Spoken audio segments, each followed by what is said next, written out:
আসসালামু আলাইকুম। কি পরিমাণ গরম পড়েছে, এই গরমে কেক ডেকোরেশনের কাজ করা কি পরিমাণ ঝামেলার ব্যাপার তা শুধু একজন হোম বেকারই জানে, যারা নন এসিতে কাজ করে থাকে। ডেকোরেশন করতে গেলেই দেখা যায় গরমের কারণে ক্রিমটা নরম হয়ে যায়, প্রপার স্টিপ থাকে না। শুধুমাত্র এই কারণে আমার মনে হয় প্রত্যেকটা হোম বেকারেরই উইন্টার সিজন পছন্দ।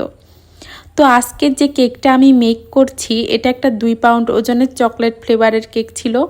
কেকটা আমি ক্রাম কোট করে ফ্রিজে রেখে দিয়েছিলাম। ফ্রিজ থেকে বের করে পুরো কেকটাই আমি চকলেট ক্রিম দিয়ে কভার করে নিয়েছি। ইদানিং আমার কেকের ওয়েট এত বেশি হয় আলহামদুলিল্লাহ। প্রত্যেকটা কেকের ওয়েট নর্মালি যে ওয়েট থাকে তার থেকে অনেক বেশি হয়ে যাচ্ছে, কিভাবে আমি জানি না।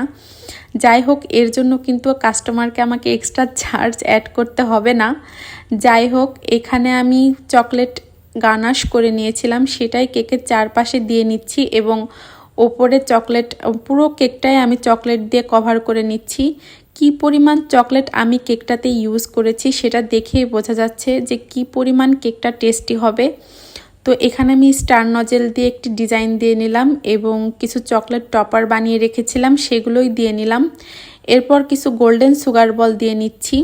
তো গোল্ডেন সুগার বল দেওয়ার পর আমার মনে হলো একটু গোল্ডেন লিপ দিলেও মনে হয় ভালোই লাগবে। তো গোল্ডেন লিপও আমি এখানে অ্যাড করে নিয়েছি। ও হ্যাঁ, আমি এখানে কিছু চেরি ইউজ করেছিলাম, সেটার ভিডিও ক্লিপ নিতে ভুলে গেছি। যাই হোক, এই তো কেকটা আমার কমপ্লিট। কেকটা কেমন হয়েছে সবাই কমেন্ট করে জানাবেন আর আমার পেজটি ফলো করে দিবেন। ধন্যবাদ।